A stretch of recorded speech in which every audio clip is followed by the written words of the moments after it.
Good evening, everyone. Thank you for joining us. My name is Janae McDonald. I'm the Family Child Care Coordinator for SEIU Local 509, and I will be facilitating tonight's meeting. And this meeting is because we want to send a thank you to Congress for expanding paid sick and emergency leave and child care measures that were passed so far. But we still need Congress to continue to advocate for paid leave provisions in the HEROES Act, and we also need additional advocacy for additional significant investments for childcare. We need $50 billion. The current $7 billion is not enough to stabilize and provide the supports that we needed. You'll be hearing tonight from residents that are in the field of childcare and residents are in the field that are workers that are affected by the paid leave policy. You'll also hear from organizers and other key stakeholders in the field. So now I'm going to introduce Annabelle Santiago. She's a grassroots coordinator for Coalition for Social Justice. She's also a board member of Family Values at Work. Thank you, Janae. Hi, everyone. I'm really excited to be here tonight and see everyone who's participating both on Facebook and on this Zoom call. So I just wanted to start by talking a little bit about the lay of the land on paid leave and sick days before this pandemic. So before this pandemic started, there were some states and municipalities that had already existing programs in place that would cover paid leave and sick days. And no state guaranteed the 2 weeks of sick leave to meet quarantine recommendations, or a paid leave program that specifically covered caregiving leaves for childcare or school closures, which millions are experiencing right now as a result of the pandemic.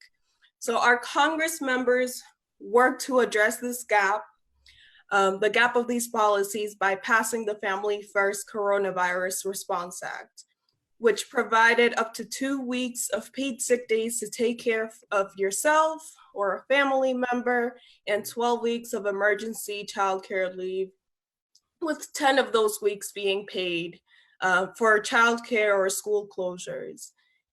Of course, passing the Family First Act was needed, and we needed it so workers didn't have to make the hard decision of taking care of themselves or a loved one and losing their paycheck that they need to make ends meet and pay their bills.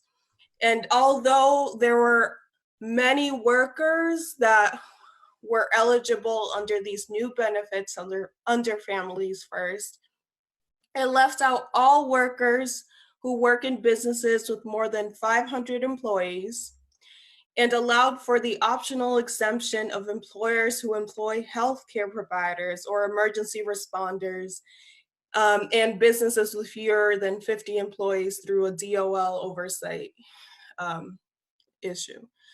So because of this, the Center of American Progress estimates that 68 to 106 million workers were left out, depending on whether employers choose to exempt out. For Massachusetts, that actually translates into 1.9 million workers left without protections. These carve-outs were unacceptable for all the frontline workers who are still expected to go to work, and they feel anxious and afraid because every night they're coming home to their families, not knowing if they're putting them at risk or putting themselves at risk. And they're worried about what it will mean financially to be infected with COVID. I've seen and I've heard these stories shared by some of my friends and family and others on social media of the worry that they carry every day.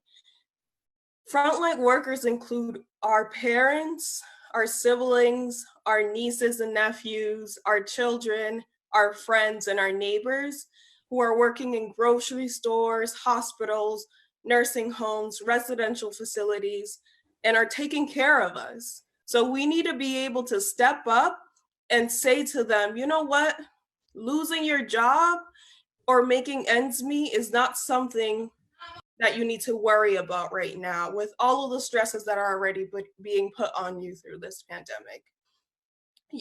We need to be able to say to them, you have the right to take this time off and be able to make this decision to prioritize yourself, your health, and your family right now. And luckily, our Congress members get it. I'm sure that many of you are aware that COVID Package 4 has been introduced, the HEROES Act, they're calling it. It was introduced this week, and it will be going to a vote soon. So as it was introduced, it would fix the paid leave loopholes and exemptions for employers with over 500 employees. It would fix also the exemption for healthcare and emergency responders and address the DOL oversight exemption for businesses with less than 50 employees. The HEROES Act would also expand paid leave to cover the same purposes as emergency paid sick time, so that it would include more COVID-related reasons and not just school closures. It adds job protection for emergency sick time use, and it extends the sunset from December 2020 to December 2021. It also increases wage replacement for sick days to care for a family member, which when they originally passed it, you could get up to $200 of wage replacement. And now they've put in the HEROES Act that it would be 500, which is the same amount that folks currently have available to take care of themselves. And the bill also clarifies that emergency leave provided by this bill and by other bills is in addition to current benefits that workers have, like paid FMLA and regular PTO, and that it can be used before exhausting those. All of this is really great news for paid leave, and I want to emphasize and give a huge thank you to House leadership and the congressional delegation in Massachusetts for hearing us out and closing the paid leave loopholes that left out so many frontline workers. Having had conversations with frontline workers who don't know what to do when their employers are forcing them to use their PTO or aren't paying them at all to recover or care when they're caring for someone with COVID, I know that ensuring that these provisions make it to the final version of the bill is critical. So once again, thank you. Thank you to our Congress members for their leadership and advocacy. And if you're on Zoom, it would be really cool to see all of you use the reactions at the bottom with applause for our Congress members. And with that, I'll leave it to you, Janae. Thank you for that, Annabelle. That was a wonderful overview of paid leave.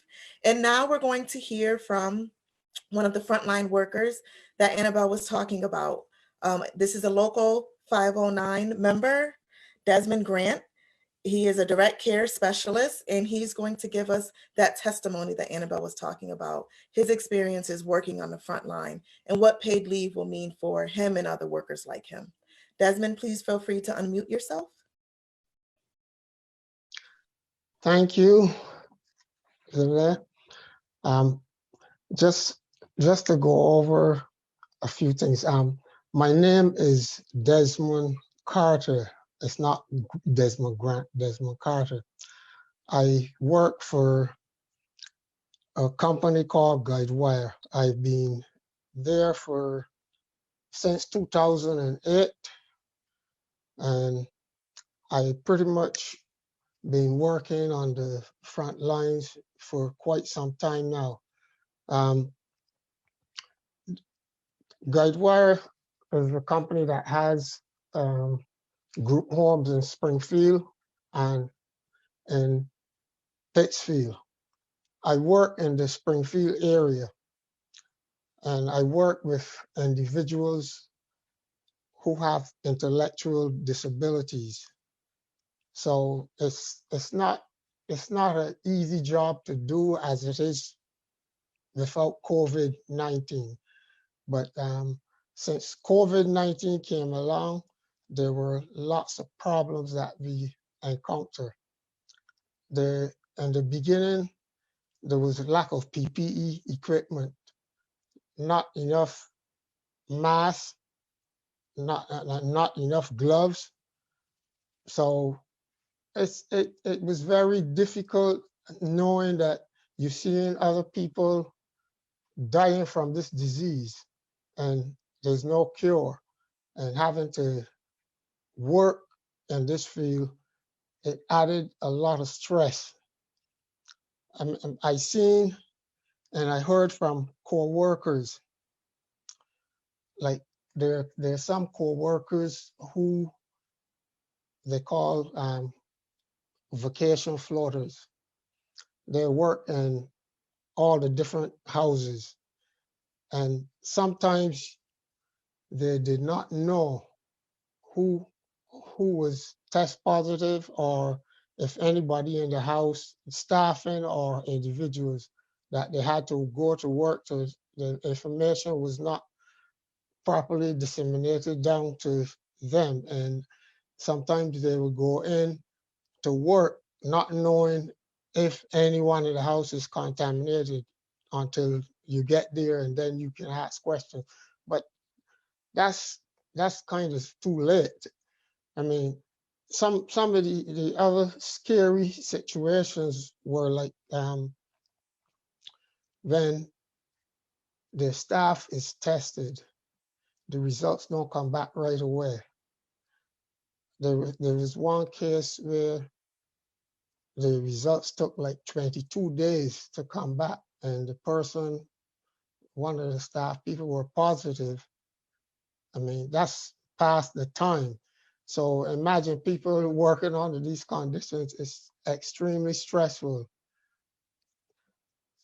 Also, there was You have about 5 more seconds, Desmond. I apologize. 5 more seconds. Yeah. Okay, all right. Let me wrap it up by saying that the lack of adequate pay is really important, that we fix this gap, because we don't want people to have to think about where money is coming from to put food on the table and pay the bills when you were taking care of someone, when you are sick yourself and don't have anyone to take care of your family. That's a big problem. So I would like to thank Congressman Neal for the help that he put forward in getting this bill through. And we sincerely thank him for pushing this bill, because without this bill going through, it's not going to be easy for the people to work in the field and stay on the front lines and help the individuals as well as their co-workers. Thank you. Thank you. Thank you so much for that, 509 member Desmond Carter. Thank you for being on the front lines, helping to take care of some of our most vulnerable populations and doing what you do every day. We truly appreciate you. Next, we're going to hear from Amy O'Leary. Amy O'Leary is the Director of Early Education for All, which is a campaign of strategies for children. She's also on a steering committee for the Common Start Coalition, and she's going to talk about some of the challenges of early education and childcare. And she is just an overall childcare rock star. I just want to say that. Amy, feel free to unmute yourself. Thank you so much, Janae. It's so great to be here tonight. And thanks to you for facilitating, and to the Coalition for Social Justice for organizing this town hall and for highlighting these critical issues. So what do we know right now? We know to address the public health crisis, Governor Baker temporarily closed all early education and care programs across the state with a reopen date of June 29th. We know that the emergency care programs are the only ones operating right now. About 500 of our 9,000 licensed early education and care programs. And we know that right now priority access to childcare is being given to vulnerable children and the children of families designated to be COVID-19 essential workers. We also know that no economic reopening or recovery will be successful if employees do not have reliable, safe, affordable, high-quality childcare for their children. We also know that before COVID-19, 74% of children under the age of 6 lived in households in which all adults worked full-time. And recently, Strategies for Children conducted a parent survey, and we found that 60% of parents responding are struggling to work from home without childcare. 46% say they will be unable to return to work without a childcare solution that's consistent. And 87% say they would be hesitant to return to childcare due to health concerns. But we also know that close to 70% hope to return to their pre-COVID childcare settings, although there is no guarantee that these programs will be able to reopen or have the capacity to welcome all these families back. We also know that before COVID-19, even at full enrollment, the childcare market was broken. The way the system is financed left too few children with access to high quality early education and care, and too many early childhood educators working for poverty level wages, and too many programs one rent payment away from closing. We know that our field is complex with many funding streams, public and private dollars in the system. We know that parent programs are going to need flexible, stable, additional funds to have a chance of making it in any new reality. We know that partnerships matter, and we've seen so many examples of bright spots, and we've seen the philanthropic community respond and step up. Over the last few months, we have found the most inspiration in hearing the stories from communities that often go unnoticed. The toddler teachers worried about their own jobs who video chatted with the children in their class. The program directors who have ordered enough food to distribute to all the families they serve, even though they are not sure how they will pay for it. The administrators who have had many sleepless nights applying for every funding stream possible to continue to pay staff and keep the programs going so they'll be ready to reopen again. And then the organizations that have created online forums so educators can talk and support each other during these uncertain times. And the community members who have come together to ensure that the basic needs of children and families are met during this time. We know the commissioner has held town halls, has asked for input, and is working with the Baker administration on the plan for reopening the state. We know there have been many stories in the media highlighting the structural challenges of our system, the challenges families and children are experiencing with food insecurity, losing their jobs, paying their own bills, and supporting their own families. We know that we have a long way back and that things are going to be very different. We're going to have to rely on the innovation, the creativity, and the can-do attitude of the early education and care community. But that's not enough. Hearing from you in your real life day-to-day challenges will help inform our advocacy and communication and make sure we can match up resources with the needs. We know there is fear, anxiety, worry, uncertainty, the need for answers and accurate information, and that people still have the commitment to serve children and families in the best way possible.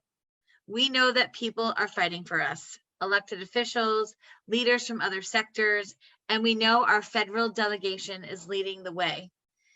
We also know that your voice matters and is critical to any reimagining of the future. But right now, we don't know any of the answers about regulations and protocols, about class size, about social distancing 3-year-olds, about children wearing masks, about summer camps, or when childcare were open and if schools were open in the fall. We don't know what's going to happen with higher education. We don't know how many programs are going to close or how many programs will be able to stay open and how many educators will come back. We also don't know what parents will decide in this ever-changing landscape. So we look forward to hearing more from people who are working every day right now in programs and communities across the state. And we know that these challenges are going to be need input from people to think about what the solutions are. And we need to make sure that we have avenues and vehicles for people's voices to be heard. So thank you.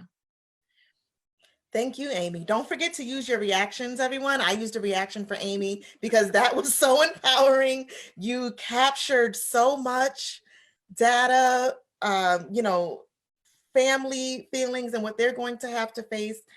So thank you. Thank you for that. Next, we're going to hear from a parent who has two lovely children and is going to talk about some of the challenges that she has faced with childcare.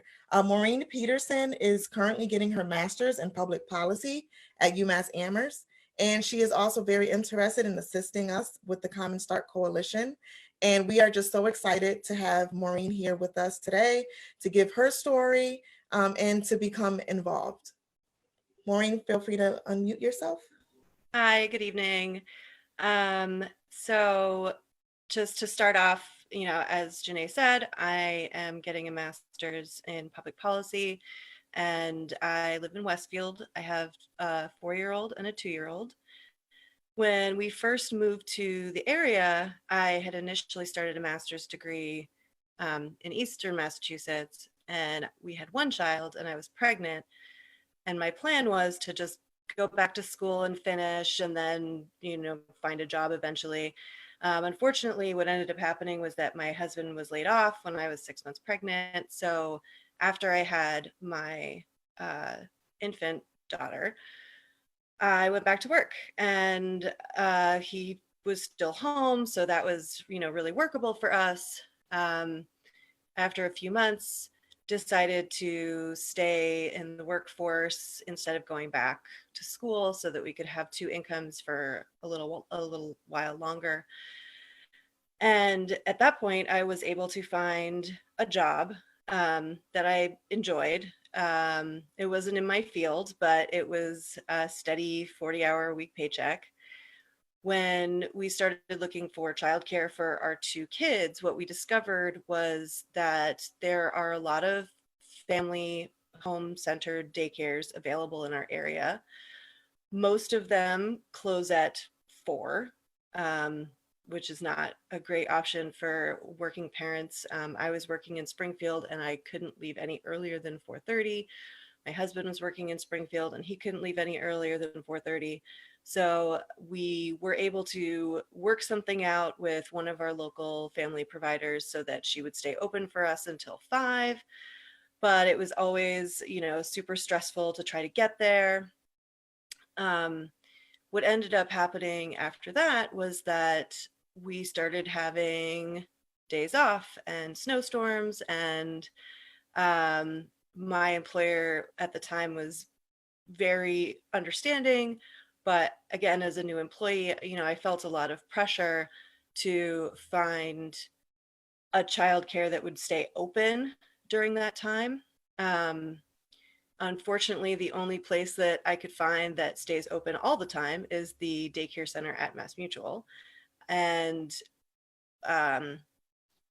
the rate for 2 children, an infant and a toddler, was, as I discovered, more than I was actually making at my 40-hour-a-week job with a bachelor's degree.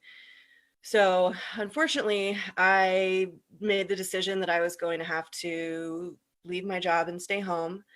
Luckily, you know, I am in a place of incredible privilege. I have a spouse. I'm done. Thank you so much, Maureen, for sharing your story with us about the need for non-standard hour care for childcare for working families. We need childcare to work for working families, and about the need for affordability, to be able to access affordable childcare so that families can be able to go to work and earn for their households. Next, we have so many special guests and presenters and folks giving testimony today. Next, we have Joan Kagan, who is the president and CEO of Square One, which is a major childcare provider in the state of Massachusetts. And I know we have quite a few Square Ones here in Springfield, where I'm from. So Joan, please feel free to unmute yourself. Thank you very much. I appreciate the opportunity to present. I'm Joan Kagan, as you heard, President and CEO of Square One. and we provide early education and care and family support services here in Western Mass. So what I'm going to focus in on are some of the challenges as a provider in terms of what we need to reopen and to be able to provide care to the children and families. First off, we need time. It breaks down to two things really, time and access to financial resources. We need at least a minimum of 3 weeks in which to open, because there are a lot of things that we need to get in place and to do prior to opening our doors.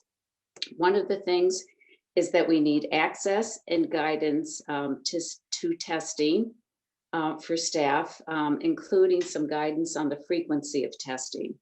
We need supplies. We need PPE and cleaning supplies. We need face masks for our children, for our staff. There's a lot of controversy around masks for children and some of the hazards that creates for children. We need access to cleaning companies who can do that deep cleaning and sanitizing.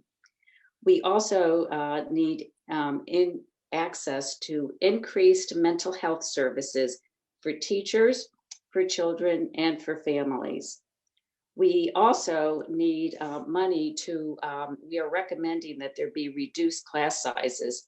As everyone knows, trying to explain social distancing to 2, 3, 4, and 5-year-olds is somewhat of an oxymoron. And so we are recommending reduced class sizes, but as you know, we get paid per person, per child, per day, and we would quickly go out of business with reduced class sizes. We also need additional staff for escorting children in and out of the of our building. Traditionally, a parent escorts a child to his classroom, signs him or her in, and then leaves. Trying to reduce the amount of traffic in our buildings, we will be escorting children from the door to their classrooms. In addition to that, we need time. We need time to have our reopening plans approved by the Department of Early Education and Care. We need time to train our teachers on the new policies and procedures, including hygiene and cleaning and disinfecting.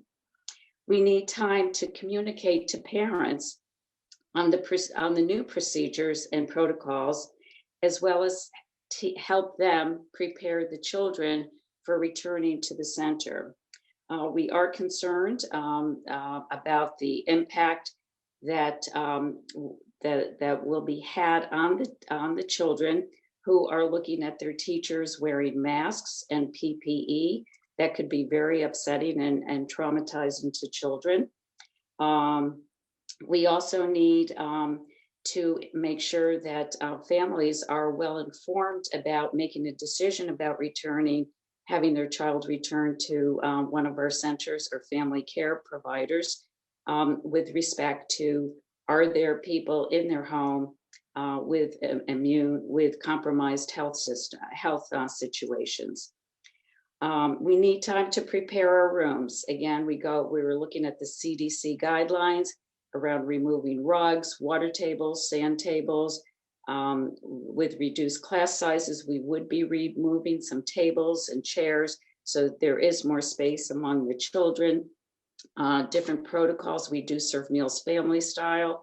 So this would be, we would have a new protocol for serving children individually. And we need the time to test the teachers before opening. So we need the financial support, and we are looking at again, access to some of the services that we need, some of the supplies that we need. We are not in the business of hiring companies for deep sanitizing, and we are not in the business of accessing PPE and some of those cleaning supplies. We're also concerned about what the state sort of got into, which was trying to bid each other out for things like masks and cleaning supplies.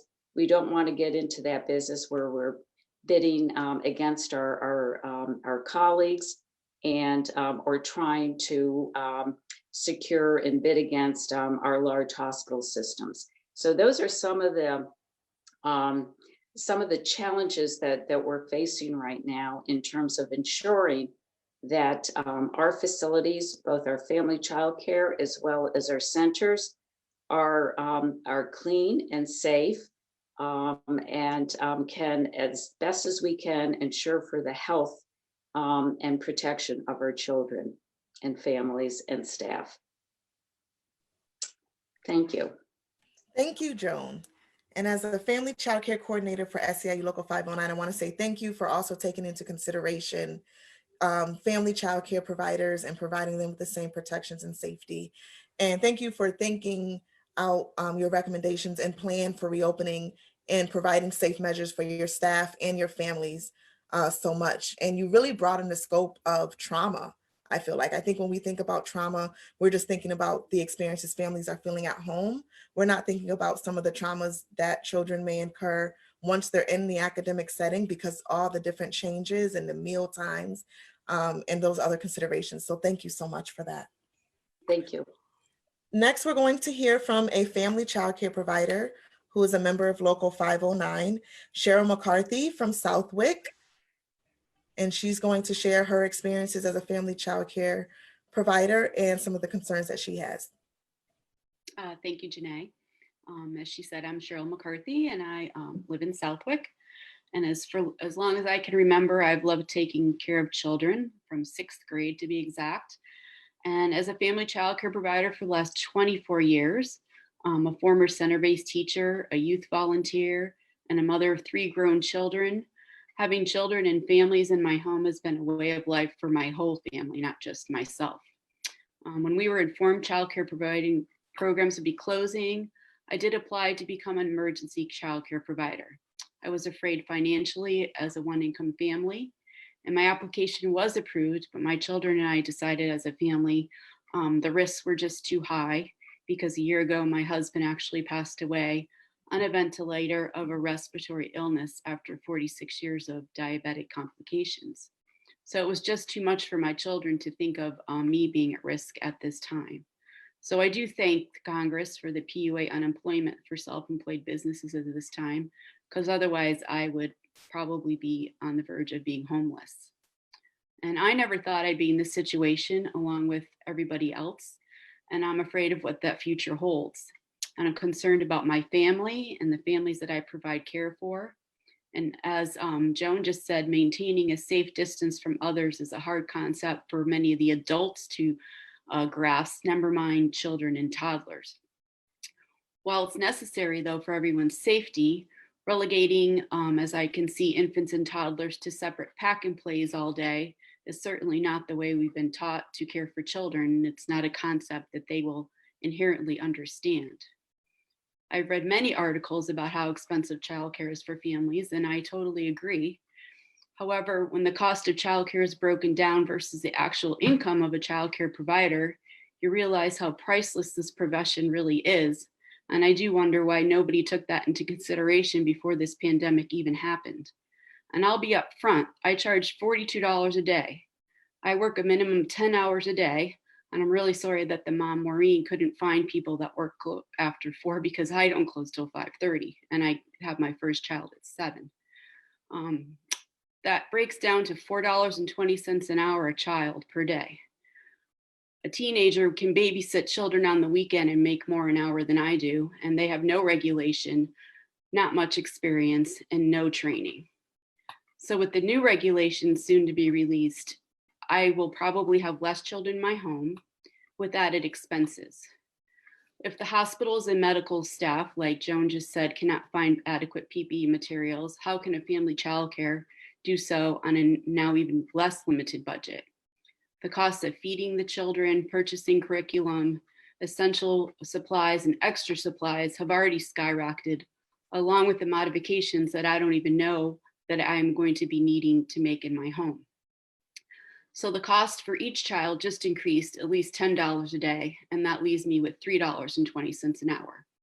Not a livable wage with less children in my home each day. My friends often say to me, I will never be able to do what you do. So now in the midst of this pandemic, I'm not certain that I will be able to do it as well anymore. Of course, none of these extra expenses should mean that the rising costs of childcare, and the costs, of course, are going to be rising, should fall completely on the parents. That would be an additional hardship for many who are already facing uncertainty around their employment. It would make childcare for working families inaccessible. And the thought of children who I consider an extension of my family might not return is heart-wrenching. Here in Massachusetts, we are known actually for quality education, and we need a well thought out plan, one that is ready for the long haul and financially accessible for families and providers. And we need that plan communicated in a timely manner. As Joan said, we cannot make these changes overnight. We cannot find the people to help us make these changes or the materials to do so. We need grants to help all providers ease into reopening, as well as financial assistance to help with the additional costs of cleaning and sanitizing. I hope that as a state, we have the foresight to attend to the needs of the children in this new normal that they're calling us in childcare. I hope our government will listen to the voices of those of us who are directly impacted and provides the support we need at this time. Without childcare, the new normal of our country and economy does not fare well and will not survive for long. Families need to know they can go to work and their children are cared for with experience, quality, compassion, and care, and love. And I'm so appreciative of your time, and I thank you so very much for seeing a little snippet into my life. Thank you, Cheryl. I just want to share something. So earlier today, I was just checking in with Cheryl like we were with everyone who's participating, making sure that they had everything they need. And when we were scheduling our time, Cheryl told me it has to be afternoon because I think it was like 10 to 12 or something like that. I do my Zoom calls with my families. And I think that is just so special and so important that we have childcare providers still attempting to keep that connection with their families despite the closures. So thank you. So before we get ready to go into our Q&A session, we have a video. Unfortunately, Congressman Neal was not able to join us tonight, but as a gesture and expression of understanding our concerns, he's actually sent us a special message just for us around the HEROES Act. And I also want to say, feel free to start queuing up some of your questions in the group chat if you'd like to as well.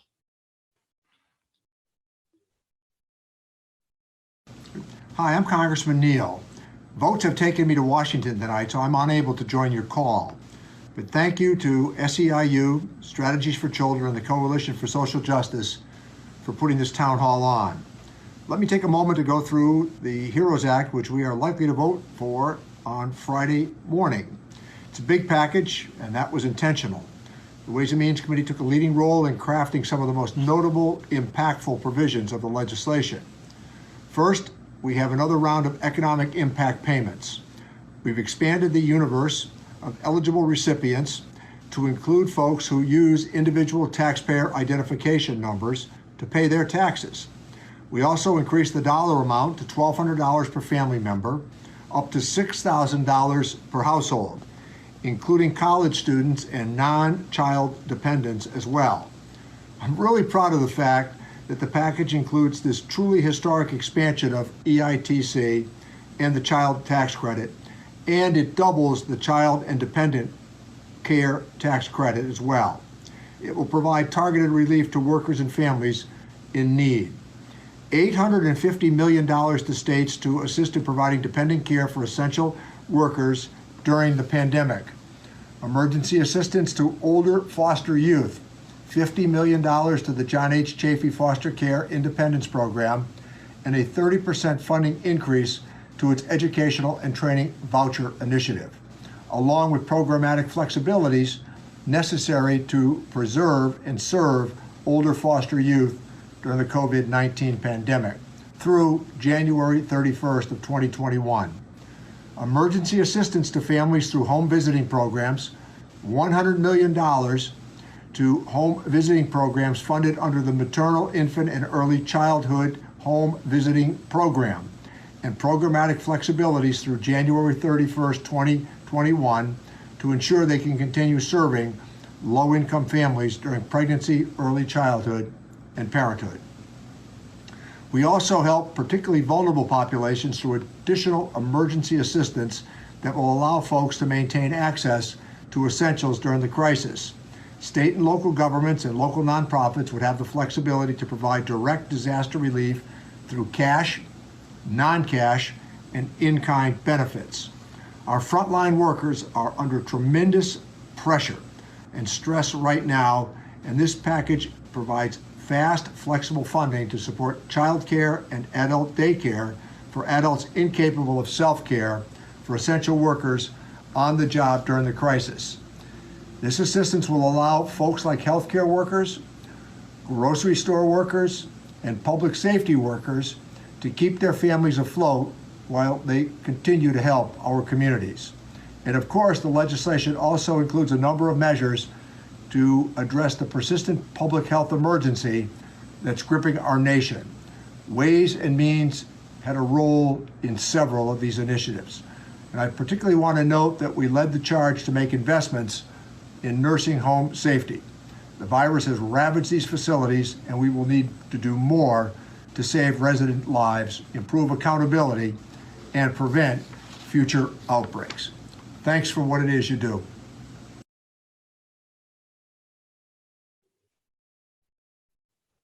Okay, thank you, Congressman Neal. Now we are going to move into the Q&A session.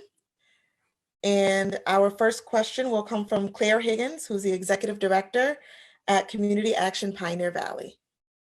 Hi, everybody. It's great to see everybody on the screen. I have a comment and a question, if you don't mind. One is the comment or an observation that I have, and as I've heard everybody speak, it's something I've thought for a long time. You know, childcare is education, and education is childcare. We can't be the only sector that opens. The public schools have to open too.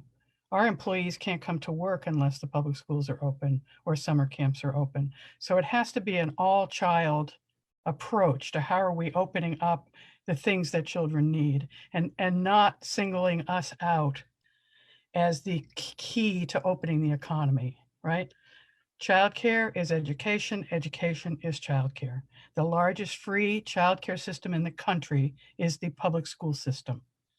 So as we start thinking about our steps forward, we should be looking at that. Okay, I'm off my soapbox now. Our Congress, I'm appreciative of what Congressman Neal said. I also want to note that Catherine Clark has put out a request to put $100 million into this next round of coronavirus relief to look at really giving states every state what they need to keep their child care and early education and care systems afloat. And I think we should be supporting that full $100 million that we need to do that across the country. And that's just a down payment on what we're going to need in the future. So I hope that the coalition can take that on as a priority legislative goal. And my question is, please, can we do that? And by the way, Joan Kagan said everything, and so did Cheryl, about what opening is going to have to look like. That's why we need the money. Amy, I'm going to ask you to unmute yourself to answer that. To the question, Claire, and thanks for all that you are doing. And yes, big thanks to Joan and to Maureen and to Cheryl for sharing your stories, because I think they were so powerful. I just have to say that I did share my Zoom link with Lori Smith, who is commenting. So it looks like I'm thanking myself, and that's not what happened on there. Just wanted to clear that up. I think we sent a letter today to the congressional delegation to thank them first for the support that they've done for Massachusetts and people across the country. We also know, Claire, that $7 billion is not enough. That's supposedly in the House plan. We know that Rep. Clark has asked for 100 billion and Senator Elizabeth Warren has asked for 50 billion. So we are going to continue that advocacy. I know Deb Faustino is on the call as well, who's been heading up the Common Start Coalition, working with this multi-sector approach to look at this. We know that public dollars are going to be needed and necessary. I love what you said about an all-child approach, because I think you're right. If a second grader's mom is a doctor and the schools are closed, we don't ask, well, what happens to that 7-year-old? We assume that everything will, take care of itself. But if they're 3 years old, we ask about childcare. So I think in this reimagining of the future, we're going to have to be open and thinking innovatively about what it could look like. We're seeing right now with the emergency care, and this is anecdotal, but we know that school-age children are in, a lot of school-age children are in the emergency care. We know about summer camps that parents are trying to figure that out. So I think I love your all-child approach term.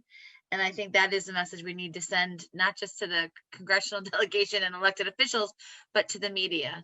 And if we all could say childcare, not daycare, that's my new personal mission. We care for the child, not the day. Can I just say, I think we should be really saying early education and care to drive the education piece home. Thanks, Claire. Thank you.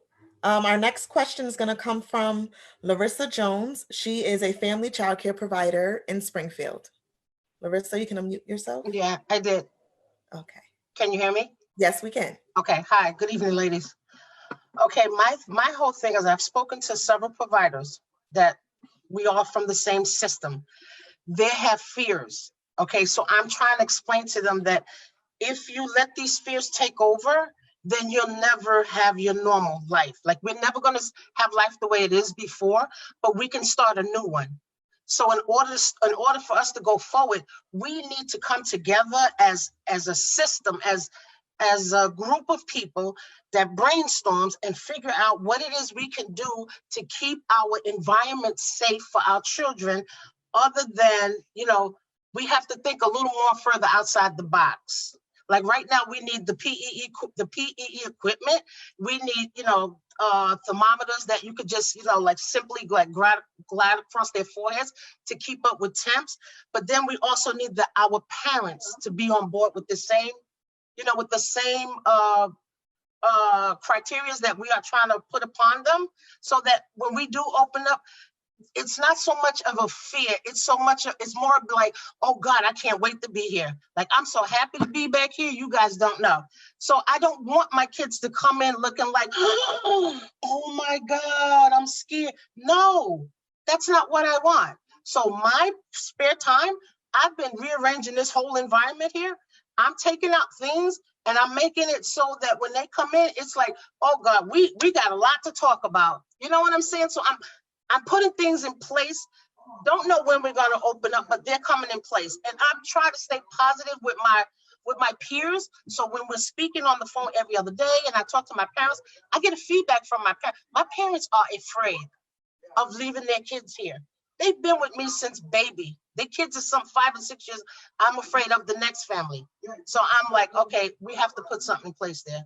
I want everyone to. Before the pandemic, I couldn't get them out of my house.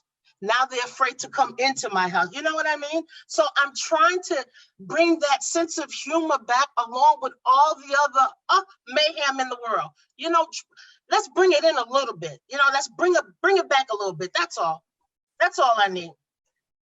Janae, so I just need to make sure that there's gloves and there's wipes. That's all. Thank you, Larissa. Thank you. Thank you for having me. If I could just highlight what Larissa said, is when we did our parent survey, we found that 94% of the parents were still in contact with their child care provider, and that we know that they're going to rely on that child care provider to help make the decision about what to go. So we need to support the child care providers. And Larissa, what you said about getting good, accurate information. Yeah. I saw a post earlier that the $7 billion was removed from the CARES Act, and that is not true as far as we know. So thank you for making sure we have good information and that you are this bridge to families. So thank you. Thank you. Thanks for having me. Thank you, Larissa. I also want to highlight that one of the things that 509 presented to EEC for recommendations is figuring out a way to streamline communications to families so that they can go home with some best practices at home so that they're, can come and bring their children safely to the program, because you can take all the safety measures you want to take at your program, but we also need families to have a comprehensive understanding of what they can do to support that. So thank you. You are well heard.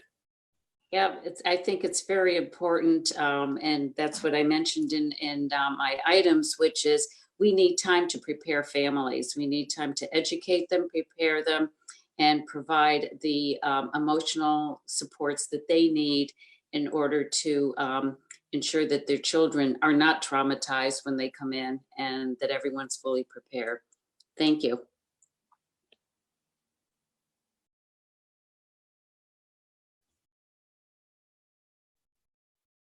Okay, I see. Sarah, would you like to ask a question?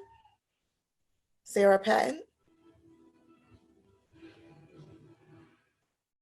No, I'm just happily chatting away here and commenting on what people are presenting. I guess if I am going to say anything, when I speak to childcare providers who they're just very concerned about how we're going to bring families back if we're not bringing them all back at once. Like they're very concerned, like they don't want to say you can't come back. That's just something we haven't said yet, but that's something that's on a lot of care providers' minds that I've been talking to. I think we're hearing more from providers this week that as they're in touch with families are hearing from employers, and if they work in a place that maybe not be coming back in the office. Right. I talked to a provider yesterday, and she said that she heard from a mom who was told they weren't coming back in the office till January, so that she was pulling her 2 kids out because she didn't need childcare.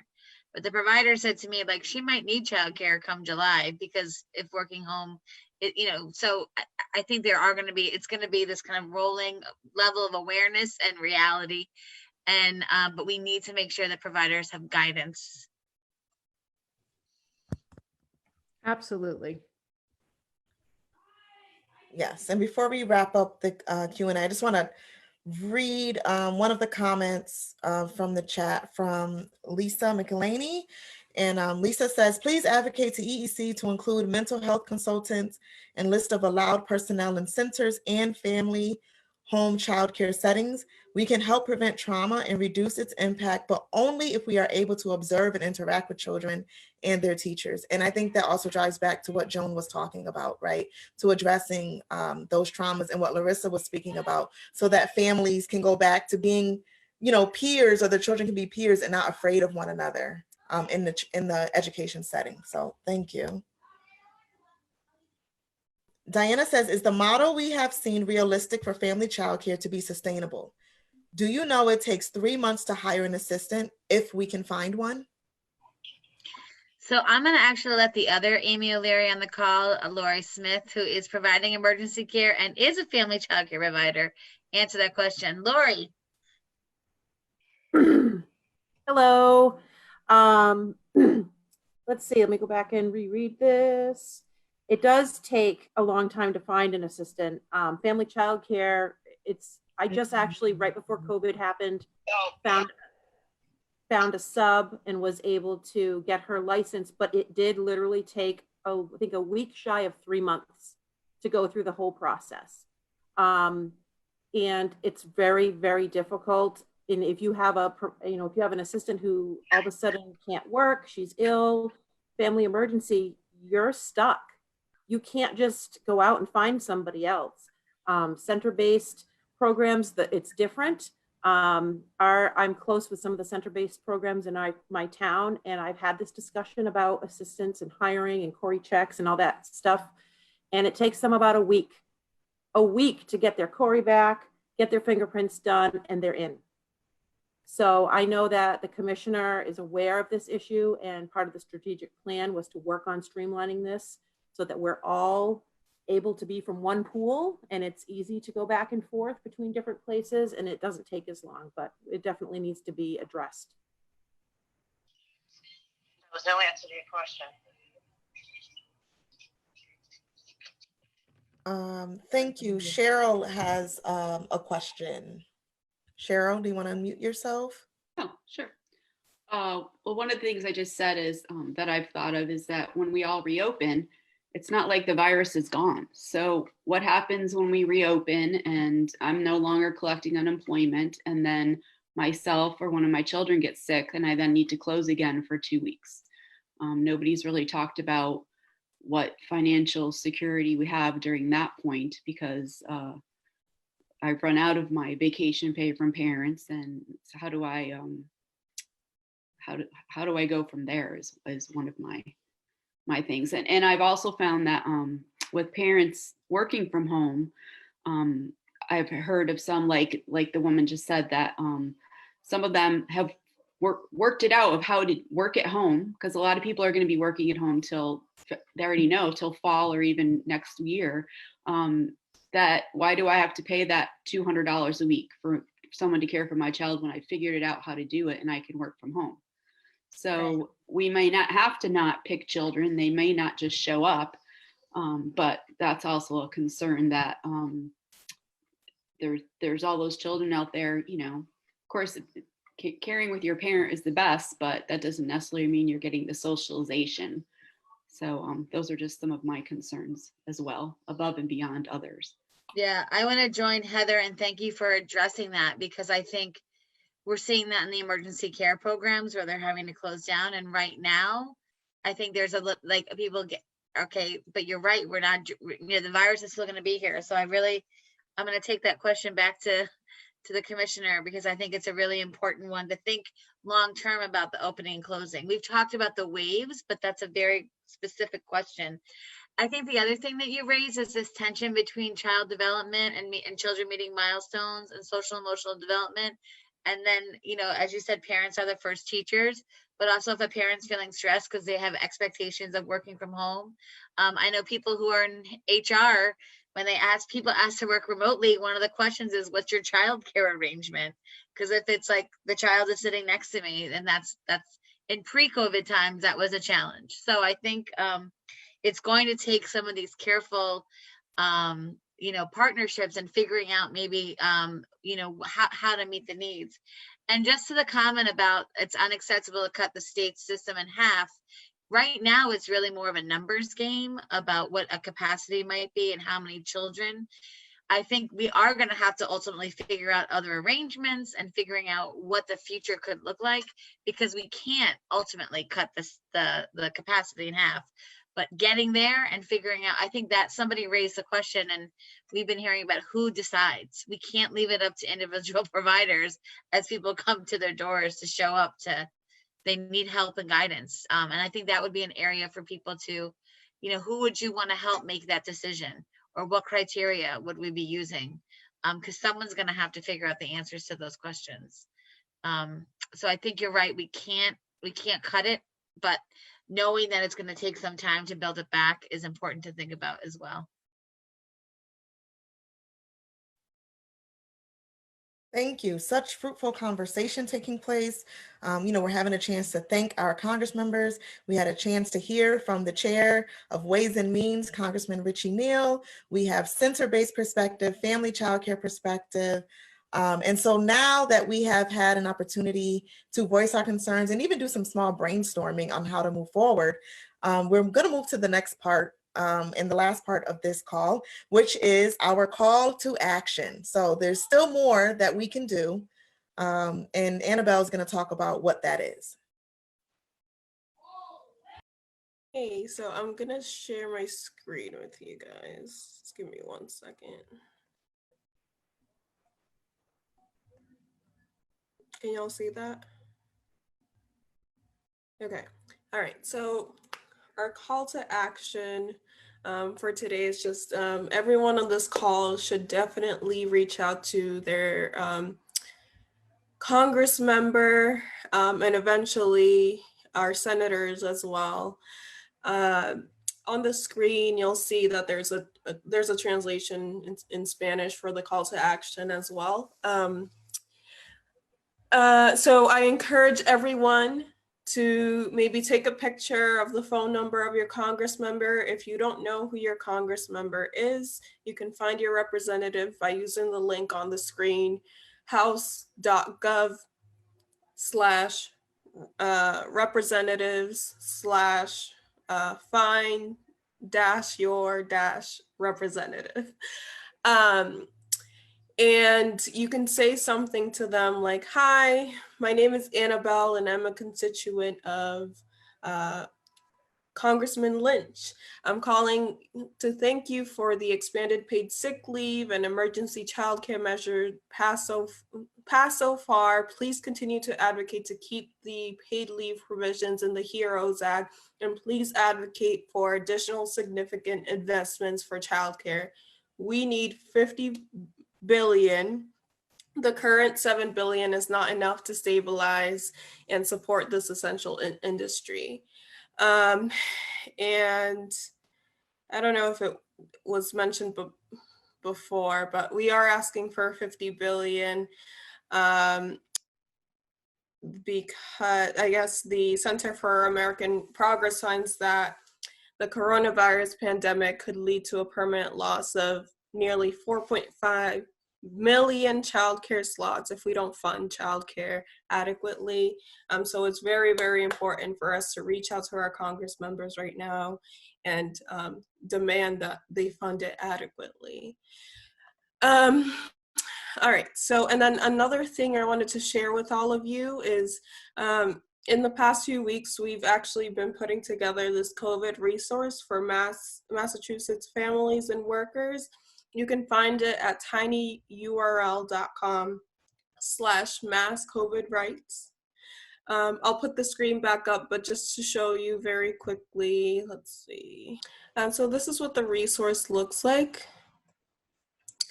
And it just has information of Massachusetts and federal laws that can help people throughout this pandemic.